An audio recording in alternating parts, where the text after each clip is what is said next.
How is everyone? Happy Tuesday, my friends. Hopefully you're all staying safe. I'm out and about again. Guess I can take the mask off now. I just got into the car just now. So I welcome you all. I hope everyone is staying safe. Crazy good weather today. Like in the 80s, goes up to the 90s on the weekend. Hopefully that weather helps a lot when it comes to coronavirus, right? So I welcome you to the channel. Today, the topic that I'll be covering, if you Google Uber News, you will come across this article. I'll also put the link below after the live feed. But do you remember a few weeks ago when I made a video and said that Uber had their engineers, how are you, work on a system that would allow Uber Eats customers, their customers that are ordering the food, right, to make a donation to tip towards a restaurant fund, and whatever dollars were raised in that period, Uber would match. Well, that matching period ended yesterday. Uber Eats customers put $3 million into that restaurant fund. Hopefully Uber matched that, right? But here's the problem that I have with that. And that is, if an Uber customer is notified, hey, by the way, we have implemented this restaurant fund, feel free to make a donation, tip the restaurant employees, restaurant owners, whatever amount, right? We'll match it. At that point, you are circumventing any possible tip that was meant for the driver, for the person on the front line, right? Remember that these guys in the restaurant, they are preparing the food. There's a team, right? They obviously get checked, their temperatures get checked. But what about the food delivery person that's on the front line, the gig worker, right? That's out there bringing food to an apartment building, maybe has to get into an elevator and delivers the food, but misses out on the opportunity of getting the tip. Why? Because the way the Uber engineers set it up is that the Uber Eats the Uber Eats customer now can tip the restaurant directly. At that moment, where is their money left for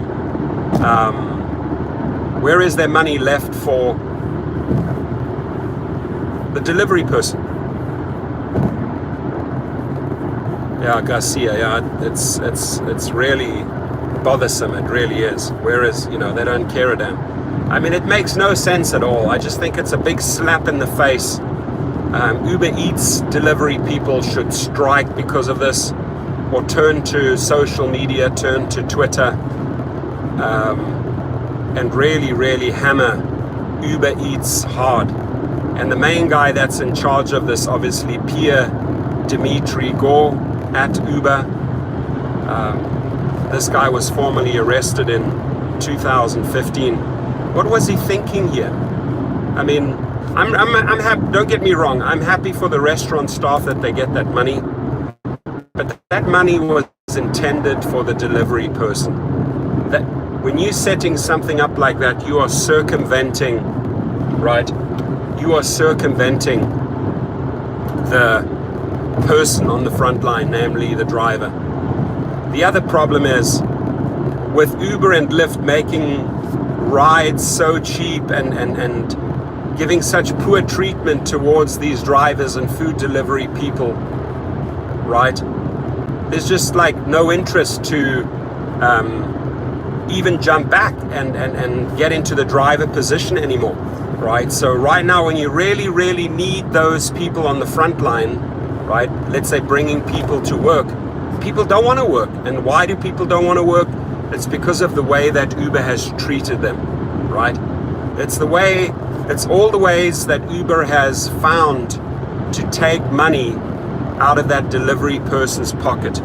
All the ways that Uber has found methods to engineer ways to take money out of the driver and the delivery person's pocket. It's wrong.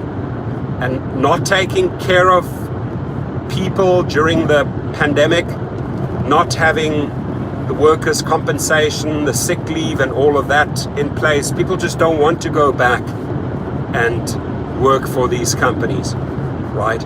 So when you're missing those drivers, you truly don't want to go out there and drive in these times. I ask you, how do you get these people to the front lines, these nurses, these doctors? When the company is not taking care of the driver, why should the driver work? When the company is finding ways to screw you out on the tip, right, and circumvent Uber Eats delivery drivers by channeling or funneling that money towards restaurant employees, why would the delivery driver be all gung-ho and go out there when they know, okay, through Uber Eats, there's a very small chance I'm going to get tipped. Why? Because Uber has set up this restaurant relief fund, and those are the monies that were supposed to be coming my way, but they're not. They're going to the restaurant instead. So people leave Uber Eats, right? They may go to Instacart, where people are actually putting or offering real tips. You know, Instacart is not partnering up with shopping centers or with restaurants. Postmates, Grubhub and DoorDash are not partnering up with restaurants and creating restaurant funds. No, Uber Eats is doing this. So I'm not sure what the thinking is behind this, but that's an automatic recipe to lose your drivers, right? To treat them that way, bottom line is you're going to lose your drivers. If Uber Eats drivers see that their ability to earn tips is taken away from them because Uber engineers have coded in a functionality for customers, Uber Eats customers, to make direct contributions, direct tips to restaurants, you lose the ability to get tipped. It's not very well thought out. Little bit off topic, but I was on a very interesting 1 hour call with Germany about an hour ago. The conversation ended about 30 minutes ago, but the phone call took 1 hour. And I'm talking to a pretty well-renowned doctor over there, a friend of mine who's really high up and respected in the medical field, Professor Dr. Bronek Broschik. I used to go to school with him, and he reached out to me and he said, Torsten, you know key people in government level, you know key people in the business world. Our team wants to work with you.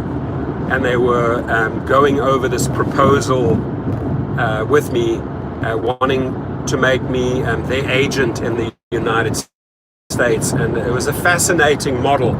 And I wanted to share that with you guys. And if you know people that plug into this model, there's a lot of money to be made.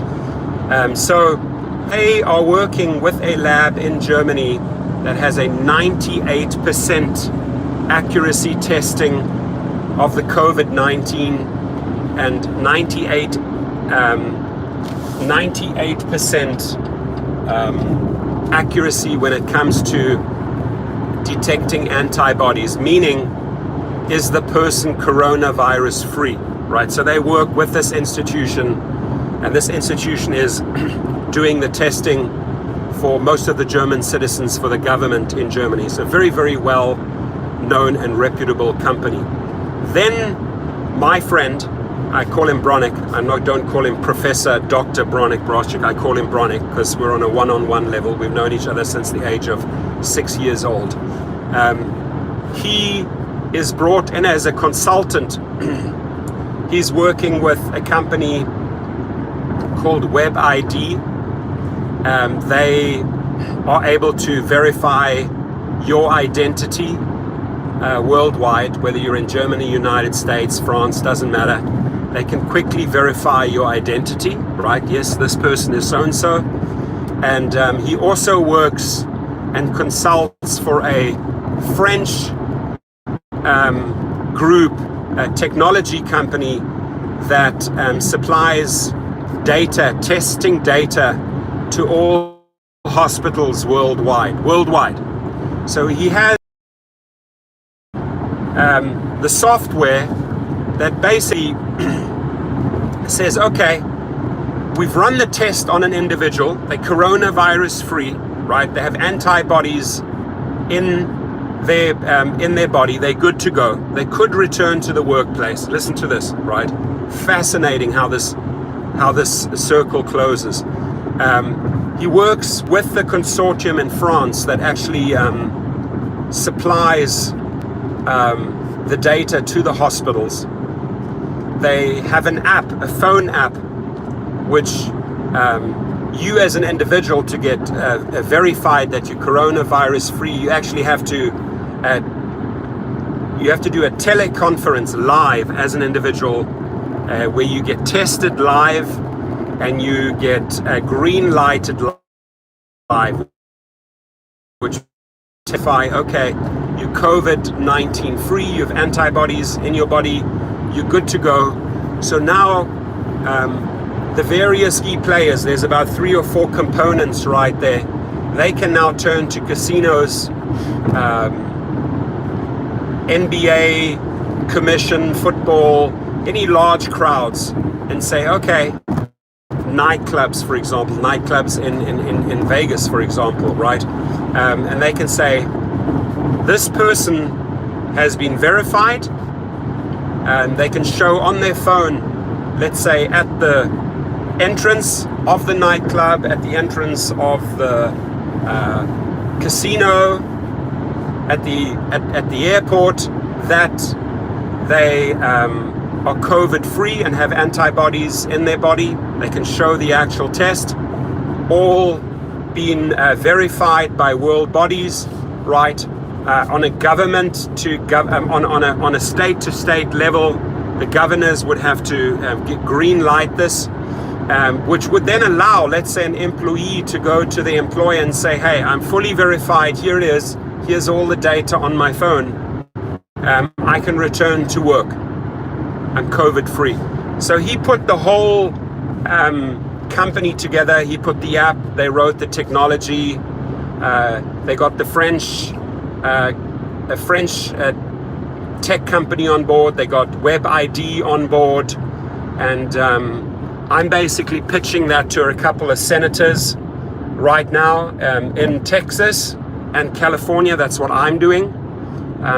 Shot the emails out, and what we want to get is clearance. And this is really 2 states where I have a lot of contacts, is in California and Texas. Want to get clearance on the most senior level. Once I have that, then turn to companies and get this new software approved. Should be interesting. A nice challenge, or definitely a nice challenge. But that's a little bit off topic right there. Working on that right now, just wanted to let you guys know.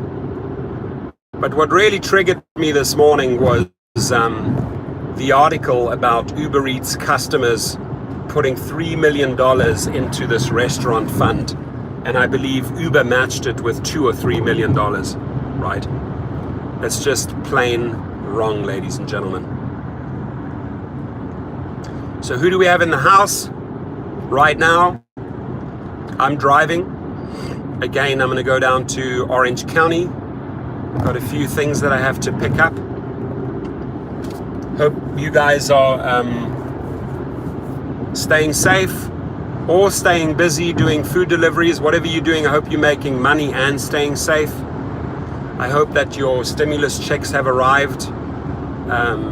As we all know, there are several states that are just not geared up for this yet, but by come May, they should all be good to go, right? A lot of these states should be in a position that you can fill it out and you should be getting your money. I find it rather confusing that some people got the SBA loans, some didn't. Some people got their stimulus checks. It's because all the states work independently, right? There's not like one group system that functions for all states. Everyone has their own system in place. Interesting. So some people are ahead of the game. Let's say Massachusetts. Some people are just rolling it out, like Nevada. People that are lagging behind, California. Texas is still lagging behind. Sorry, I just wanted to read that message there. You're the only one in the room? Okay, yeah, looks like it. No, there's a few people in the room, not too many. But this is on the rideshare driving school channel. This is not on the rideshare professor channel. If I do it on the rideshare professor channel, we usually have 60 to 120 people in the house, depending on what time of day it is. I have to get to the 4,000 hour level on this channel, and then I can really open it up. Abel, how are you doing, buddy? How's everyone in your family doing? Are they all safe? Are you out there doing any work, Abel, or are you just kicking back and quarantining? What are you doing, my friend?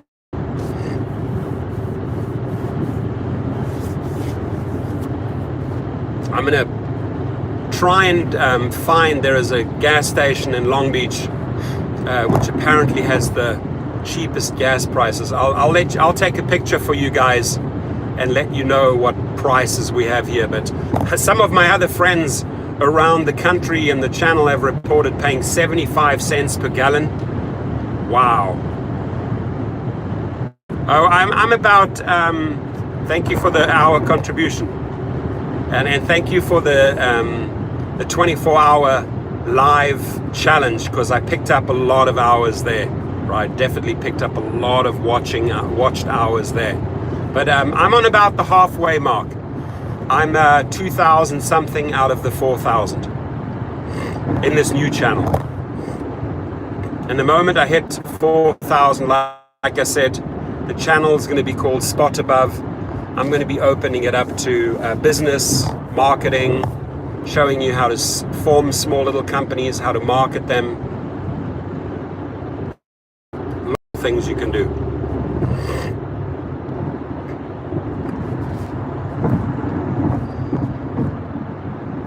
Thank you for the thumbs up, everyone. Oh, I do see a plane in the sky. Haven't seen a plane for quite some time. Interesting. But supposed to be gas in Arkansas, $1.99. Wow. Thumbs up, Brian. How are you, buddy? How goes it, Brian? Staying safe over there?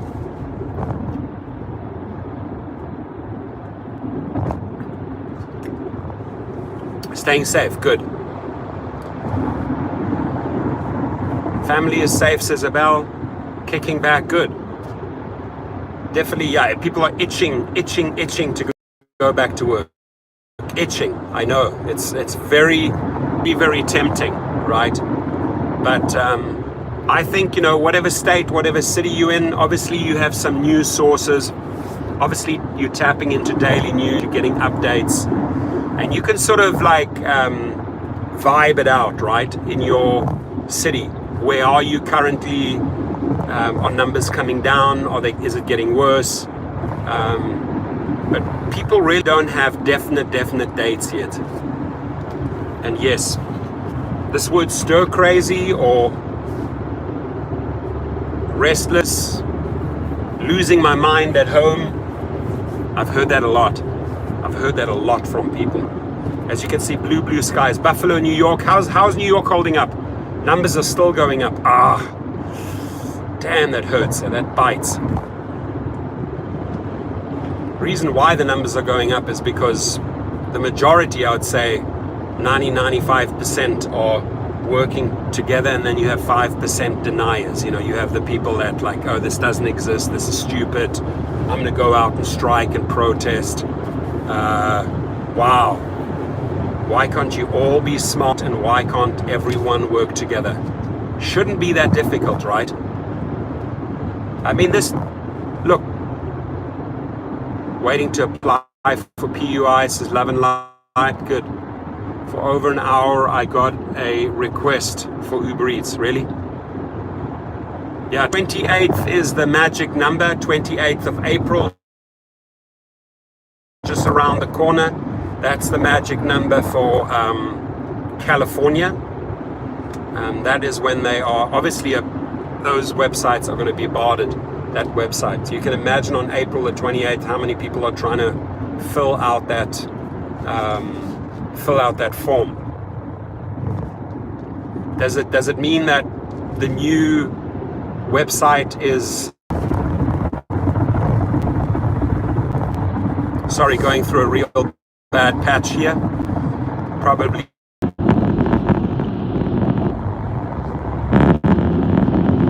In a bad patch, sorry about that. Could happen again. This is notorious here. No, I lost a few people there, but that's Verizon, that's not me. Sorry about that.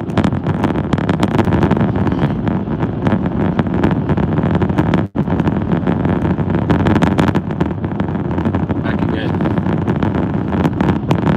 Let's go, baby.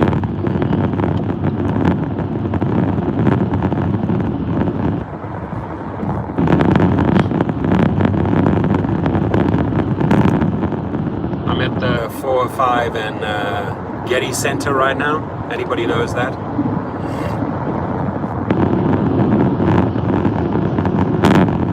People are actually driving like idiots today. Meaning ultra slow people are hogging the fast lane. That's my number one peeve.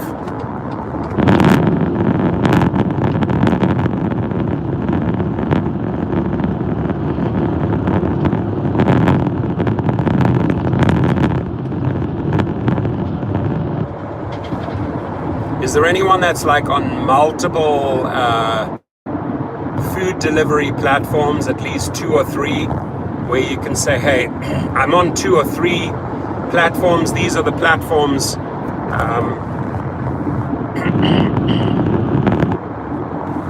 I tried to avoid the 4 or 5, yeah, gosh, 4 or 5 is awful. But in these pandemic times, it's pretty fluid. I mean, I'm cruising through 4 or 5. No problem right now.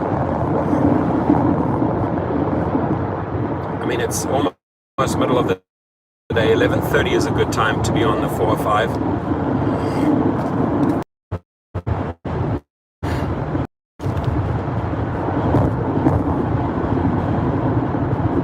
Very sad, Verizon. I'm very disappointed. For all the money that I pay Verizon, they definitely don't have their shit together. Again, I'm going to try and attempt this again before. There's like 2 or 3 patches here where I'll lose you. If you're on multiple food platforms, I would just be curious to know which one works the best for you. And then obviously that's a combination of what the platform pays and what people tip. So far I've heard Instacart being the best and Uber Eats being the worst.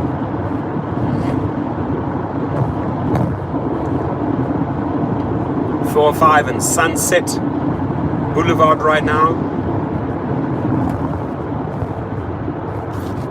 Gas, wow, 95 cents. Well, you got to fill it up.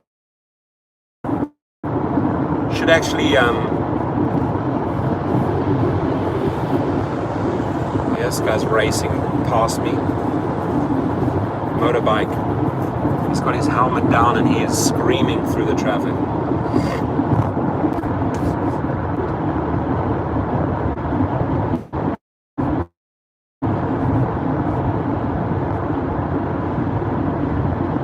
Sorry about that, guys. The Instacart deliveries, though, they take a long time, right? It takes quite a while to get all the items together. I went shopping for a private client about a week ago, and in all honesty, it took me 2 hours.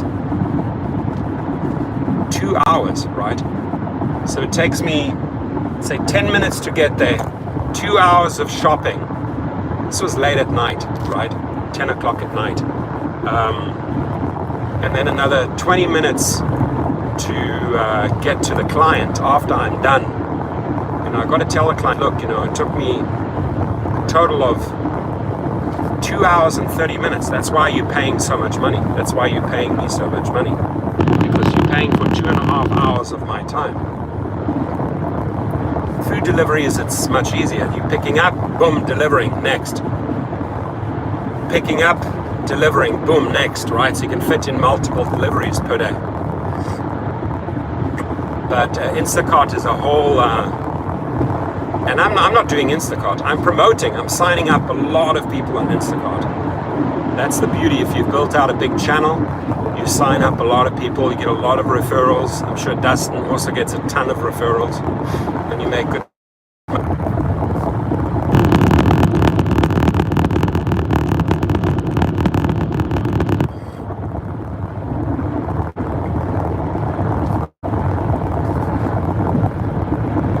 Four or five and Venice Boulevard right now. 405 and Venice Boulevard. If you hit go Venice Boulevard west, you literally you go all the way right down to Venice. Drops you out at, like, I think it's called Pacific or so.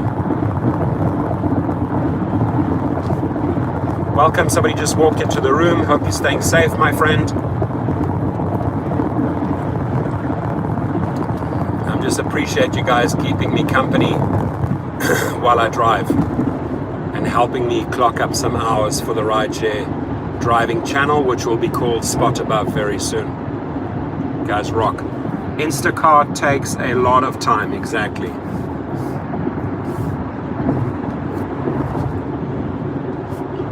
I wonder if you could work it out, right? Like, let's say 3 Instacart jobs, just to get an average, right? 3 Instacart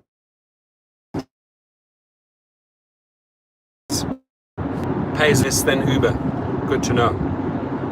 So I'm getting some good Instacart feedback. Thanks for sharing. But you know, I like looking at creating a chart, plugging in numbers, and let's just say I'm doing 3 Instacart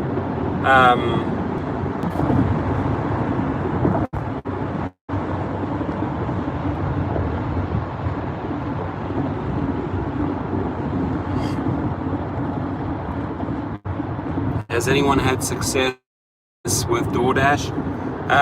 Really haven't heard great DoorDash, but I was gonna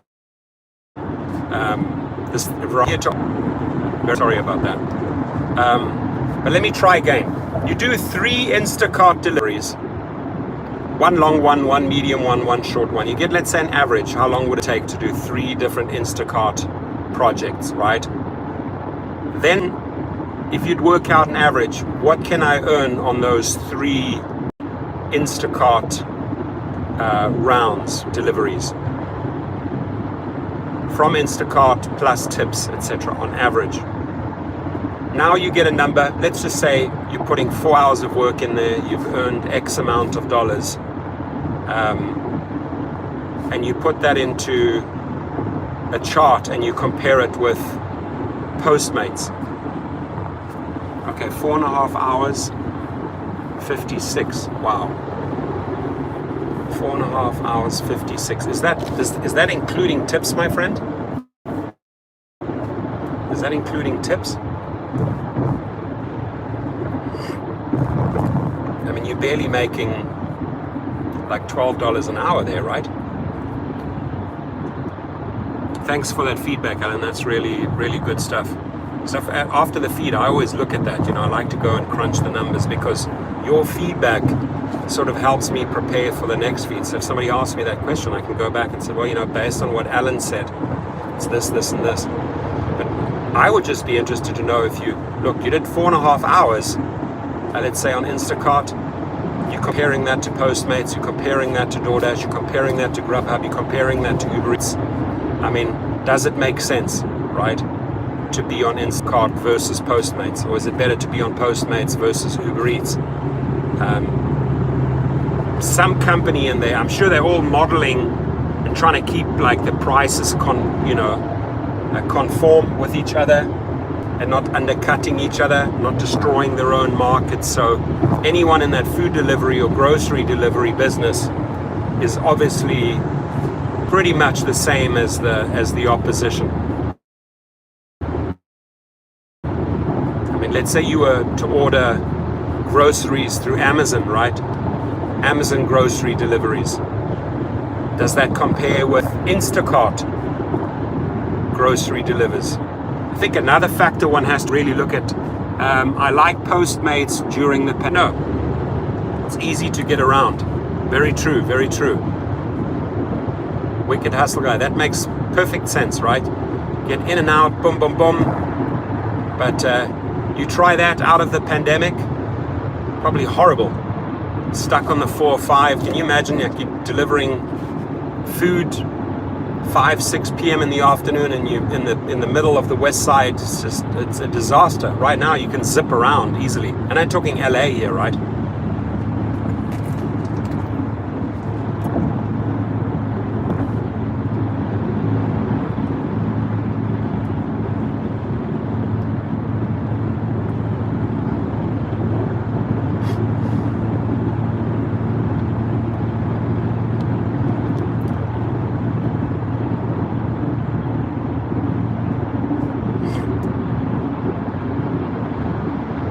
I was, I like to research a lot. I like to look at a lot of YouTube videos, what's hot, what's not. I definitely also want to come up with what's my intention.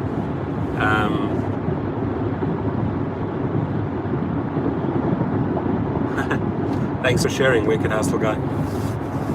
It's my intention in the next few weeks to come out with a couple of motivational videos for rideshare and for delivery people, for gig workers, right?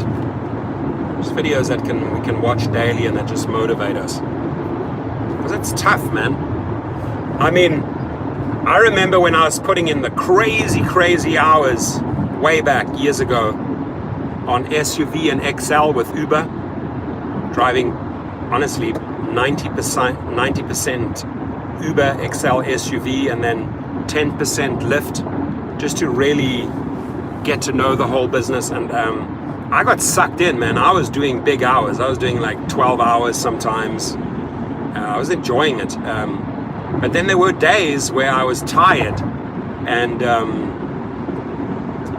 I found it very hard to get in the car and motivate myself and switch on the ignition and get back out there, And then there were times where it was just flowing. It was so busy, like 12 hours non-stop, just busy. Like on a Saturday, I could sometimes easily go from 4-5 p.m. In the afternoon till 2-3 a.m. the next morning, no problem, non-stop. Because it's feeding off the energy of the people. Obviously, not every rider is positive and great, right? There's a lot of hiccups, a lot of drunkies in between, especially when you hit the 12 p.m. till 2 a.m. But I was going, man, and but then there are times like where it was a Monday morning or a Tuesday, and you really had to motivate yourself to get back out there. I would think it's probably very, very difficult to motivate yourself to do hours and hours and hours of Postmates or hours and hours and hours of Instacart. I've done Postmates. I've done 1 or 2 Uber Eats just to see what it's like. I quickly said no. This is pre-pandemic, right? I just prefer driving humans versus food. But right now you don't really have a choice, right?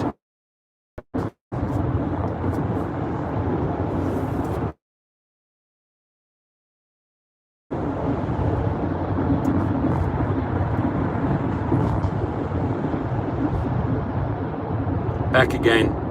So I have behind me, I have an Uber driver. I'd have to really slow down. I want to sort of see, does he have a mask on? Maybe it's a he or a she, I don't know. But I can see the big Uber sign in the window. Coachella weekend, yeah, exactly. Coachella, you got to motivate yourself on day 3, boy. Friday, you're all gung-ho. Saturday, you're all gung-ho. Sunday, it's tough. You know exactly what I'm talking about. Okay, I'm going to slow down here. This guy's way, way, way, way behind. I want him to catch up. I always want to see if he has passengers in the car and whether... Okay, I'm driving really slow now. Like 70 miles an hour.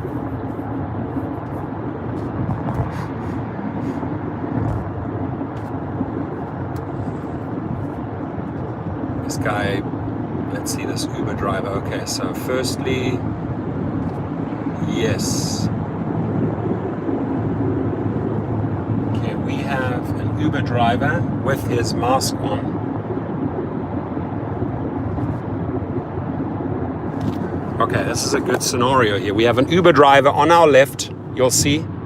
This is a guy driving right now. He's coming up.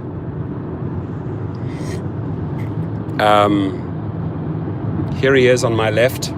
He's wearing his mask and he's got 2 people in the back. Both the passengers are not wearing, both the passengers are not wearing their masks. How fucked up is that? Both this guy's passengers, this is an Uber driver right now, right? In a hybrid, there he is. The driver has a mask on. Oh, no, the passengers, I take it back. One passenger has a mask on, one passenger doesn't have a mask on.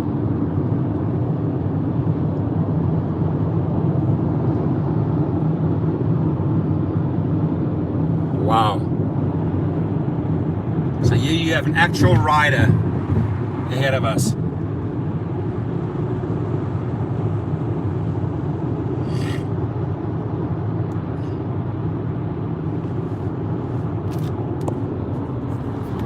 Interesting. Did you guys see that? That's a Russian roulette right there, buddy. Prime candidate. Prime candidate for COVID-19. Damn.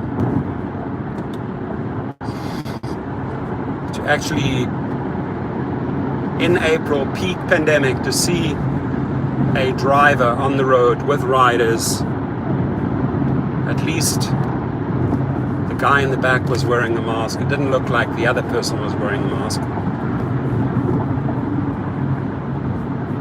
It's pretty trippy.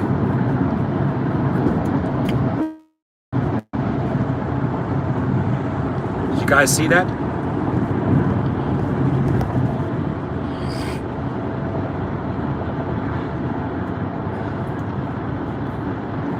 Driving next to the Porsche, dead. Porsche testing grounds, all the cars are locked up.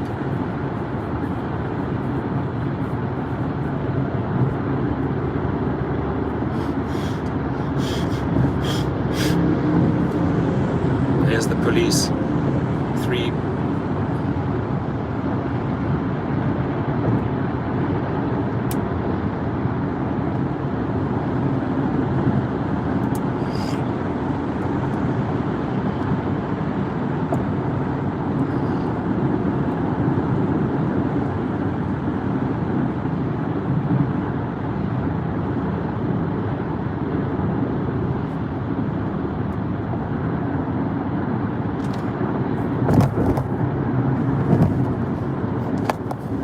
Show you again as he comes by.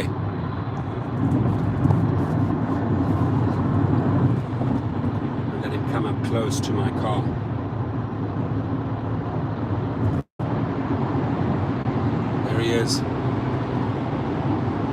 driver.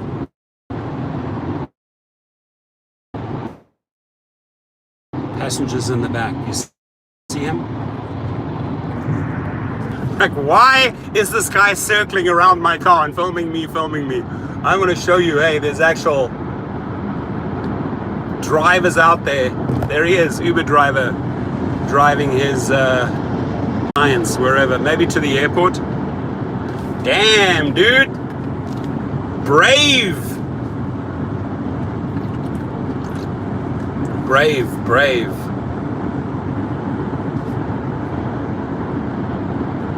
Brave or stupid, I don't know, one of the two. Brave or stupid.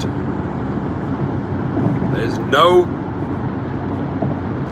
way I'm picking up some random riders right now and taking them for a nice Uber joyride to make 10, 15 bucks. Hell no.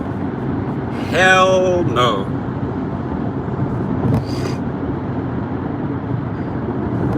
Not happening.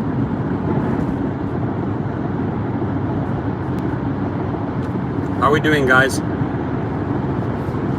Again, apologies. I'm going to apologize on behalf of Verizon.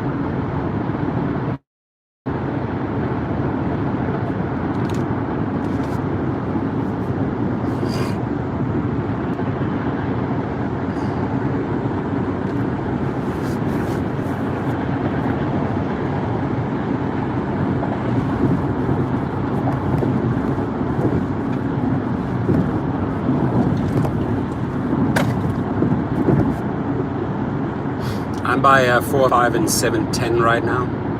Anybody knows that? 710 takes you all the way down to the heart to Long Beach, there by Queen Mary. Throws you out right there by, I think, Broadway or Ocean.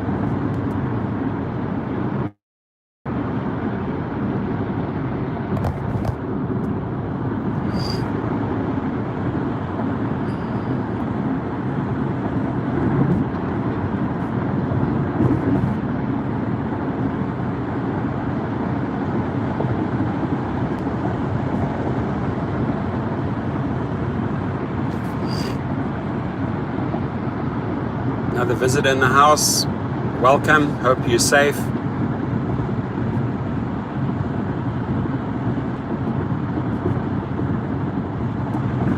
It's going to be really hot here the next few days, which I hope helps in the sort of pandemic fight.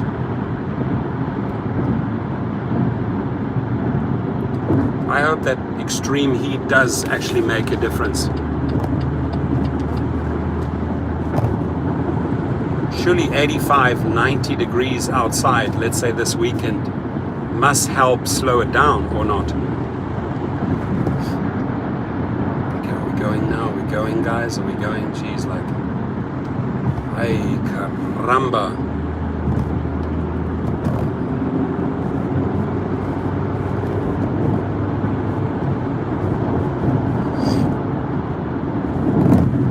Won't you take me to funky town?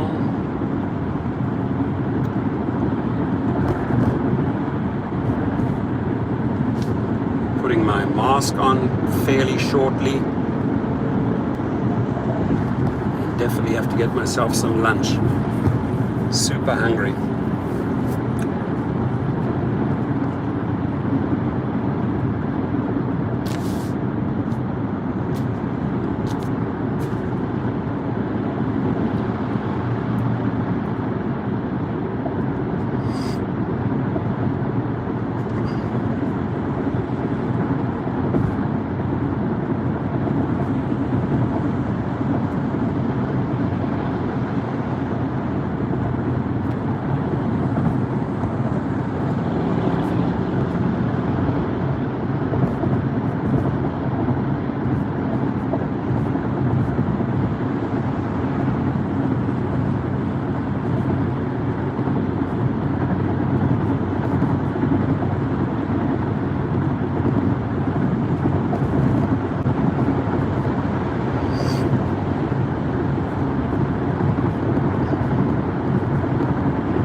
exit at Lakewood Boulevard.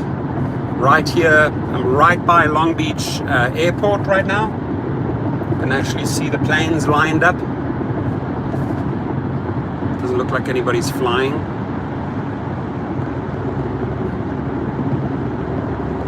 I'm sure the airline gasoline must be very, very cheap right now. Probably cheap to fly, isn't it?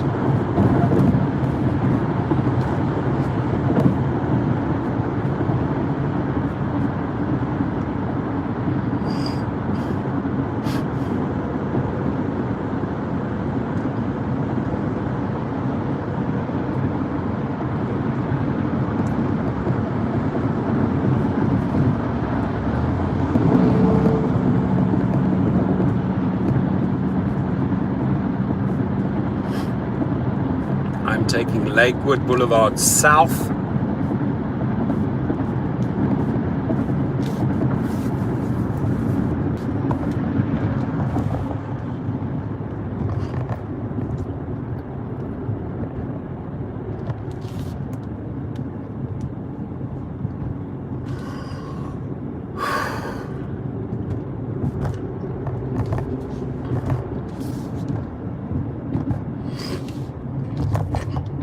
Going back to the title of my video, just to recap,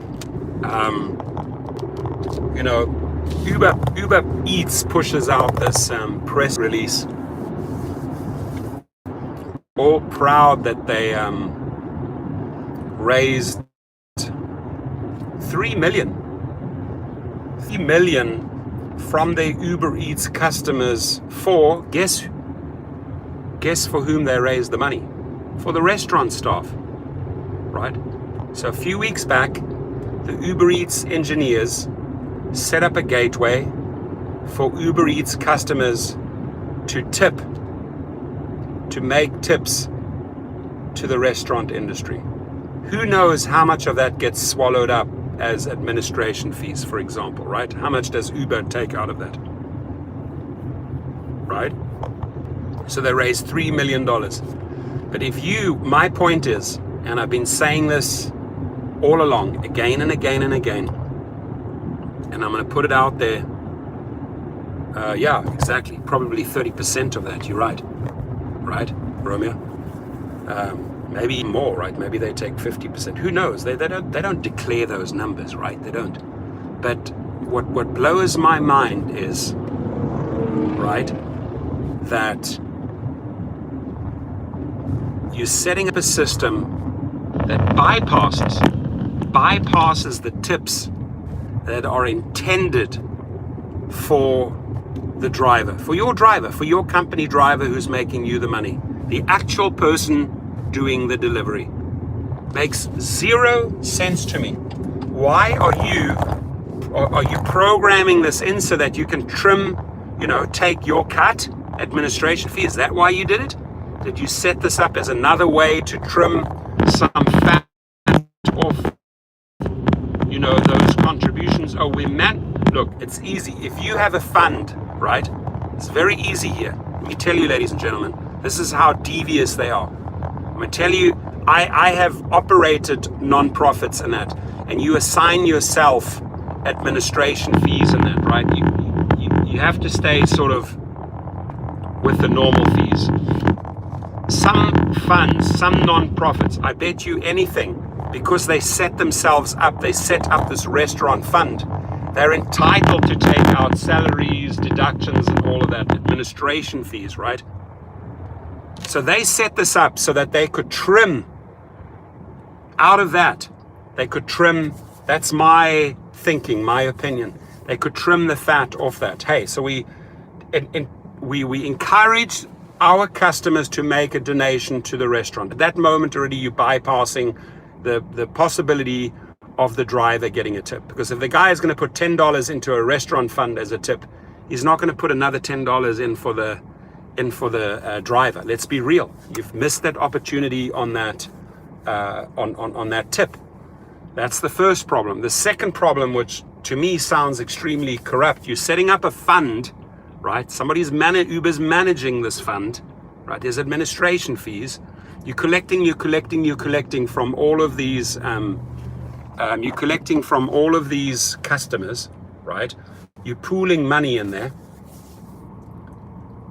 God knows how much they are taking out of that as administration fees, right? But one thing I do know is that just the most dumb-ass idea to hurt your drivers, to piss off your drivers. And anybody that's doing Uber Eats deliveries, anyone, needs to turn to Twitter, needs to turn to social media and say, hang on, why is Uber taking care of the restaurants, right? I'll tell you why. Because they're screwing over the restaurants, gouging from them up to 40%. So they're like, okay, well, we'll make it up a little bit and we'll have our customers donate some money back to you, right? So we'll make up that difference to you so you're not too pissed off, right? So they're gouging the restaurants on the one hand. Then they are collecting monies for this Uber Eats fund, which goes to the restaurants, right? They trim off the fat on that. They send the money back over to the restaurants. They try and soften the blow. Okay, they're taking 40%, but they're giving some money back. So it's not too bad. Maybe if give and take, the restaurant works it out, maybe they only taking 30% because donations are actually coming from their customers, right? But the big person that's left out of the equation, the actual person on the front line, the actual person that goes into the restaurant picking up the food, the actual guy that goes to the condo development, say in Miami, you got to go up a 10, 15 story building to deliver the food, or let's say to a hotel, wherever it is, right? You've just missed that opportunity to make that tip, because that tip was taken away from you. That tip was redirected and funneled to a restaurant fund.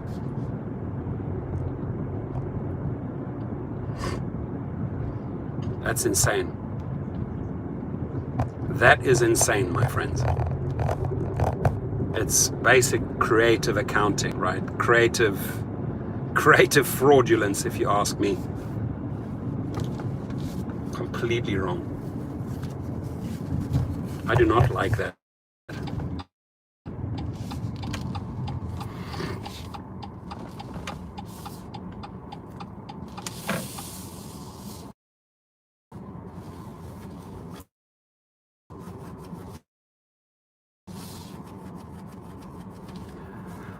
I am here.